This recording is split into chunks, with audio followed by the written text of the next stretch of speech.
भाभी आसानी से ना मिलने देंगी कान्हा से, पर उसे देखे बिना रहा भी तो ना जा रहा मुझसे। कहाँ है वो?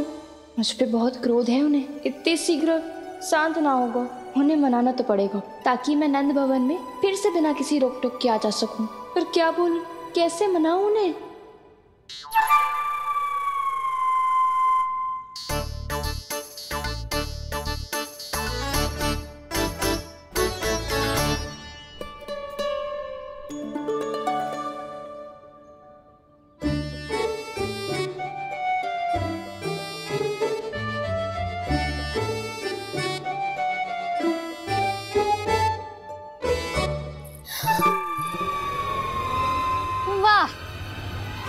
जिसने मेरे लल्ला पर चोरी का आरोप लगायो, वो ही आज मेरे घर में चोरी चोरी प्रवेश कर रही है। नाना भाभी, ऐसी कोई बात ना है।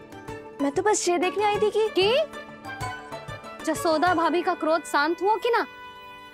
सुन ले जानकी, मेरा क्रोध उसी दिन शांत होगा जिस दिन तू सारी गोपियों के सामने मेरे कान्हा पर लगाया आरोप वापस लेगी।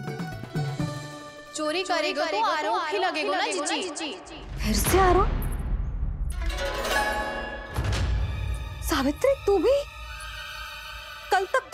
कल तक मुझे ये थोड़ी पता था जीजी कि आपका कान्हा सच्ची में माखन चोरी में पारंगत है। आशा करता हूँ कि आप सभी को नंदराज का विचार और संदेश सही से समझ आ गो होगो। हाँ? सिक्कों की खनक बता रही है कि पोटली कितनी भारी है। एक ही दिन में कितनों धन पा गई जे। हमें भी इससे अधिक धन अर्जित करना होगा, तभी तो हम अपने उज्जवल का भविष्य उज्जवल कर पाएंगे। पहली बार कछु बुद्धि की बात की है तूने। नंदराज, हमारे मन में आपका बहुत सम्मान है, पर हम जो करना चाह रहे हैं वो लोभ ना है, वो तो विकास है। हाँ नंदराज, हम अपना और अपने संतानों का भला बुरा सोचे बिना कब तक अपना जीवन इस प्रकार जीते रहेंगे? फिर पिछले 4 वर्षों से हमने आपको कर भी तो ना दियो है। मुझे तो लगता है कि नंदराज की बातों पर शांति से सोच विचार के बाद ही कुछ निर्णय लेना चाहिए। ऐसा मौका बार बार ना तो नहीं, हमें सोच विचार कर निर्णय लेना है सबने।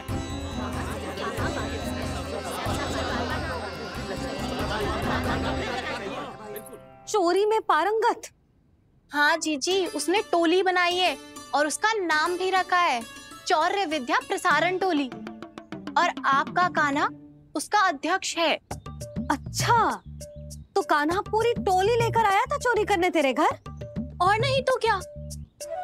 पर एक बात बताऊं जीजी, मेरे बलदर को देखकर किसी का साहस ना हुआ भीतर जाने का, पर आपका कान्हा इतना साहसी है कि बिना भयभीत हुए इतने भयंकर बैल के निकट चले गए।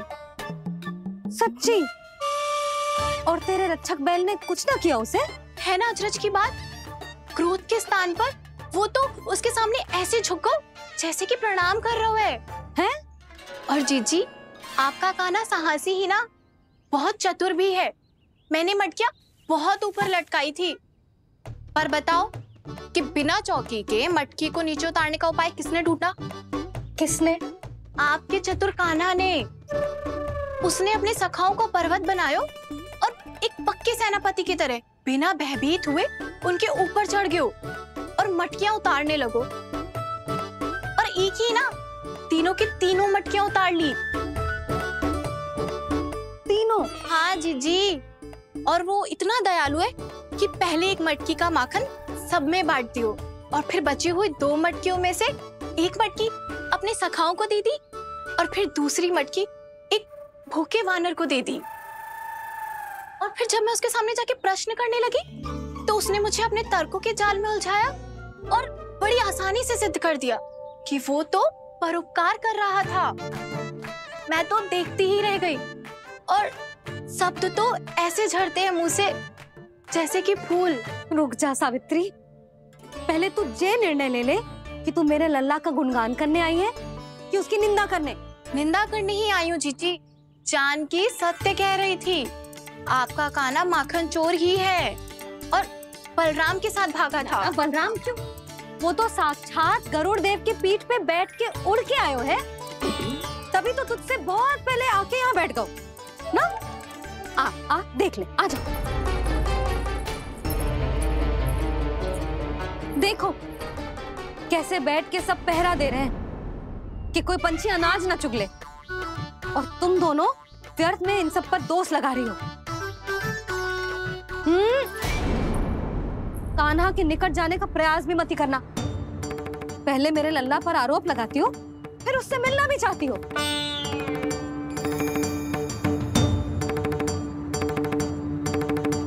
पर जीजी चोरी? अरे उसे तो चोरी का अर्थ भी ना पता होगा। तुम दोनों को नारायण का भय भी ना है क्या? हाँ, मेरे लल्ला पर आरोप लगाने से पहले तुम दोनों को लज्जा ना आई? हे नारायण, अब आप ही बताओ मैं क्या करूं? लग तो है किसी की घोर दृष्टि लगी है कि बार बार मेरे लल्ला पर आरोप लगते हैं। किसी की क्या, तुम दोनों की दृष्टि लगी है। या तो तुम दोनों मनगढ़ंत कथाओं को सत्य बताना छोड़ दो, या फिर कृपा करके मेरे घर आना बंद कर दो।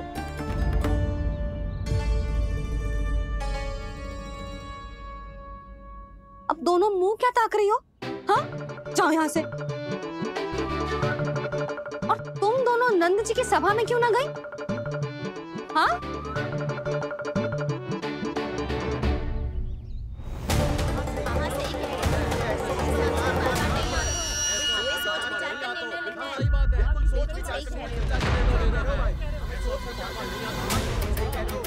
जी कौन? पहले तो कभी ना देखो इसे।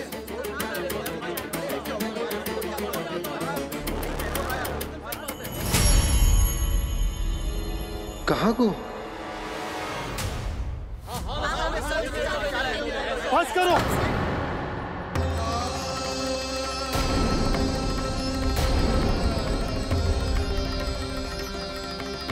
मेरी आंखों के सामने मैं गोकुल में इस तरह फूट पड़ते ना देख सकता। राजा हूं मैं, परंतु आज तक मैंने कोई भी निर्णय आप सब पर ना थोपो और ना ही आज थोपूंगा। मुझे पता है आप सबके पास कल सूर्यास्त तक को समय, इसीलिए मेरी विनती है कि आप घर जाकर रात्रि को इस बात पर पुनः विचार अवश्य कीजिएगा। सोचिएगा कि कोई भी व्यापारी अविश्वसनीय रूप से सस्ता क्रय विक्रय क्यों करेगा, जब तक कि उसका कोई छुपा हुआ लाभ ना हो।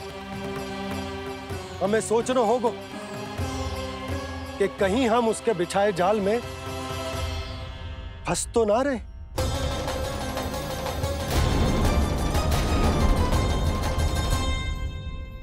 बच गए भैया, जैसे तैसे ही सही, पर समय से पहले पहुंच ही गए हो। सावित्री मौसी कनेक सी बात को इतना बड़ा चढ़ा के बोल रही थी जितना उज्जवल भी ना बोलतो।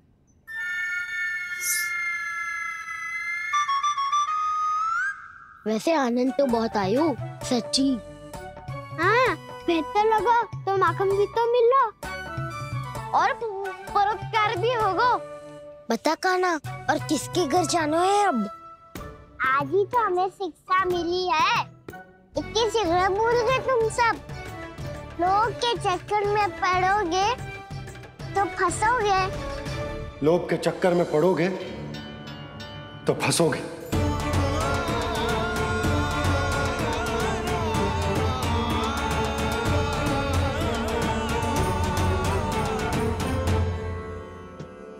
चोर, चोर कह रही है मेरे निर्दोष से बालक को। अब तो इन दोनों ने अति ही कर दी है।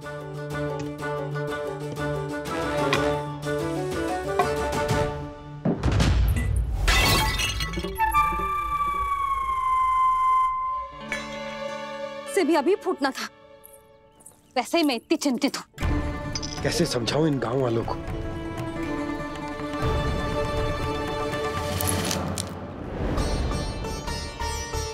कोई समझने को तैयार ही ना है।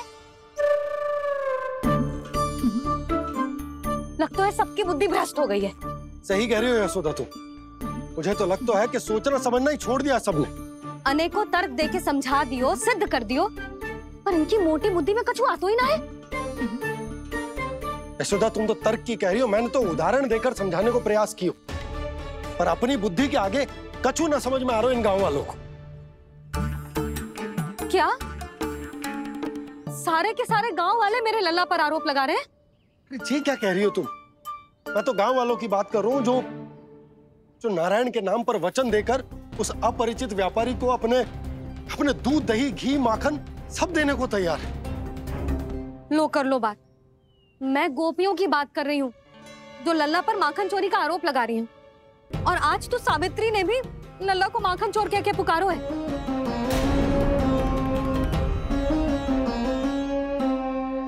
सावधान यशोदा, कहीं बड़ा होकर माखन चोर ना बन जाइए।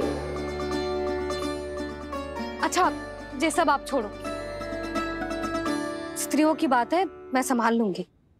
आप ये बताओ सभा में क्या हुआ? गोकुल में फूट पड़ गई यशोदा, लोभ की फूट।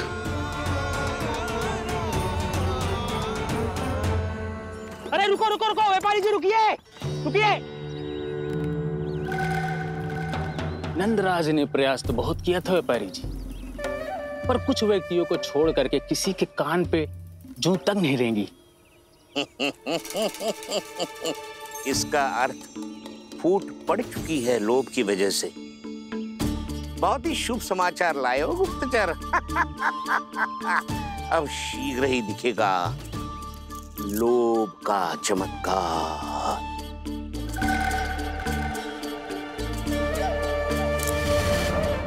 लोभ से बचने को जो पाठ हम कान्हा को पढ़ा रहे थे ना, आज वही पाठ मैं इन गांव वालों को समझाने में असमर्थ रहा। आप चिंता मत करो जी, धीरे धीरे सब ठीक हो जाएगा। तब तक बहुत देर हो जाएगी यशोदा। ये गोकुलवासी मेरे अपने, उन्हें अपनी आंखों के सामने मैं भूल करते ना देख सकता। वो सुलक्षणा, वो उस व्यापारी के प्रभाव में आ गए, और शंकरी मौसी और सुमति भी सुलक्षणा के मार्ग पर ही चल रही। कान खोल के सुन ले बहू, आज से घर में दूध पीनो बंद, दही खानो बंद, और माखन तो बिल्कुल न खानो। पर मैया, पर किंतु परंतु कुछ ना सुननो मुझे। सुलक्षणा की जैसे धनवान बननो है कि ना?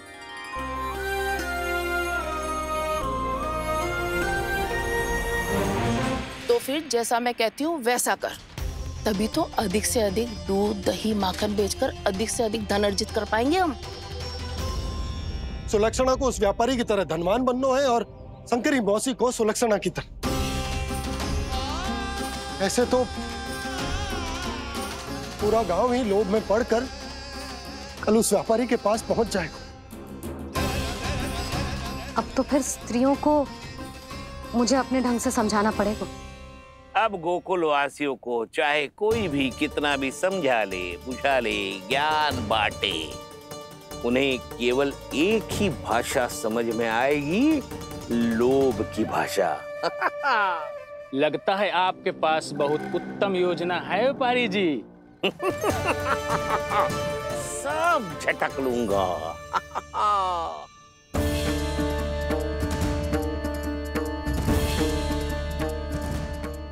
आपको क्या लगता है प्रभु, मैया के समझाने से गोपियाँ समझेंगी?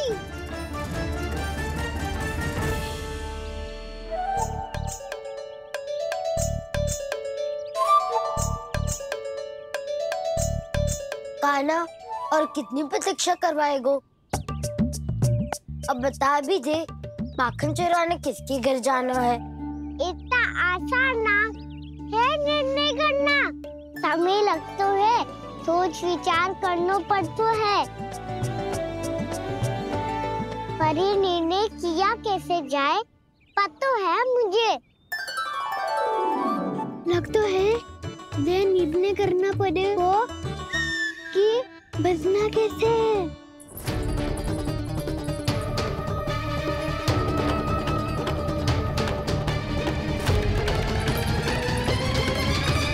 सावित्री मौसी ने हमारे चौर्य विद्या प्रसारण के बारे में सबको बता दियो क्या?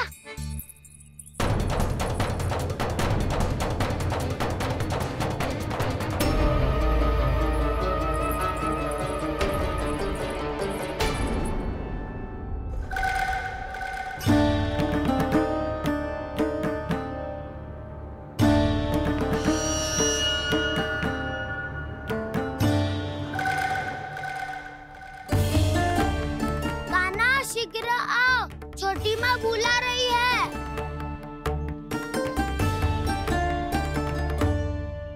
अब डांट भी पड़ेगी और कुटाई भी होगी। चौरी विद्या प्रसारण कल ही आरंभ हुआ था और आज ही समाप्त हो जाएगा। सब इतने गंभीर क्यों है आज? गंभीर तो होंगे ही ना दाऊ, क्योंकि मैया आज अच्छा वाला पाठ पढ़ाने वाली है।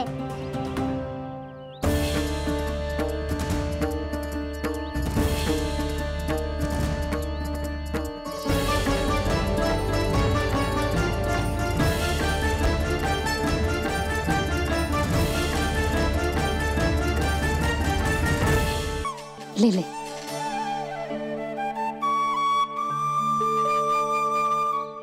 आज तो एक के बाद एक पेड़ मिल रहे हैं, वो भी बिना रोक टोक के।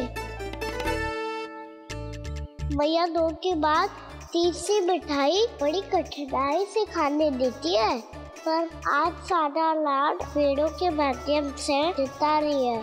कछु तो रहस्य है। प्रभु, क्या आप भी वही सोच रहे हैं जो मैं सोच रही हूँ? कोई परीक्षा तो नहीं ले रही है ये?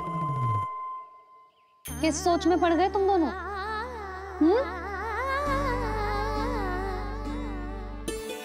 खाओ ना। जब तक पेट और मन दोनों ना भर जाए तब तक खाओ।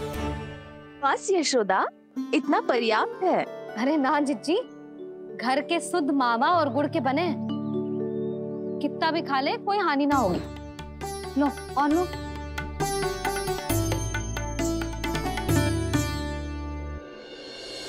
प्रभु, परीक्षा ही है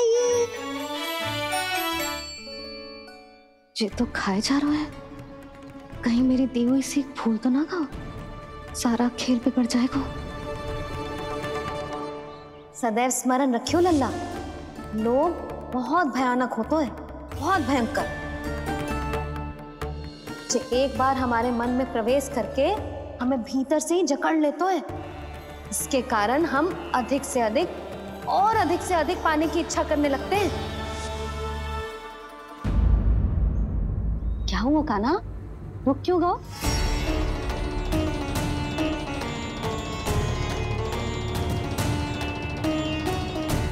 आपने तो सिखाया था मैया, जितनी आवश्यकता हो उतना ही लेना चाहिए।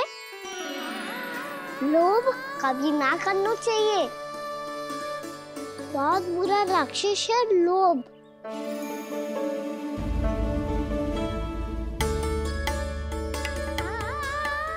बुरा और खाने में कोई बुराई ना है कान्हा, ले ले। ना मैया, लो मैं अधिक खाऊंगा तो फिर पेट पकड़ के बैठना पड़ेगा।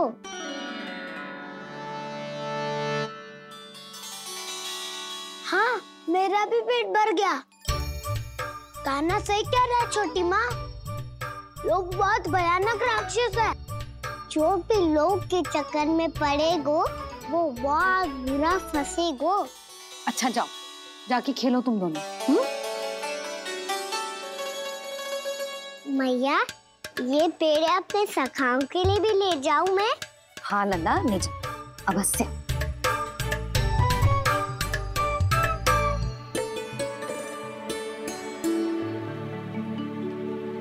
देखो, जो बात इन नन्हे से बालकों को भी समझ में आ रही है, वो तुम सबकी समझ क्यों ना आ रही?